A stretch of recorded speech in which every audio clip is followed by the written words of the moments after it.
Известные арии из оперы «Альдо над Скуеном» Кзаркакали исполнили на концертной площадке Абхазского драмтеатра. В настоящий момент они штатные солисты Абхазгосфилармонии, и давать концерты в Сухуми – их профессиональная обязанность. В год раз мы обязуемся дать сольный концерт. Но мы безумно счастливы, что этот концерт состоялся, и с Нукзаром я впервые буду дебютировать в дуэте. Я считаю, полагаю, что он так считает, да, что у нас получился прекрасный тандем, и в будущем мы будем сотрудничать и делать очень красивые проекты.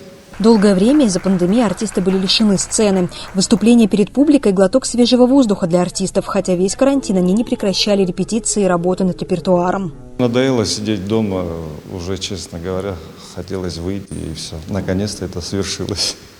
И слава Богу. Это нас никак не останавливало, поскольку мы продолжали заниматься, делать новый репертуар, поскольку вокалист это как спортсмен, понимаете? То есть ты день не позанимался, и мышцы уже не так как бы подчиняются тебе.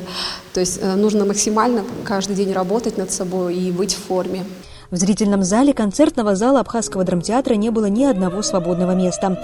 И это говорит о том, что и публика истосковалась по музыкальным представлениям. Марьяна Котова, Раму Камке, Абаза ТВ.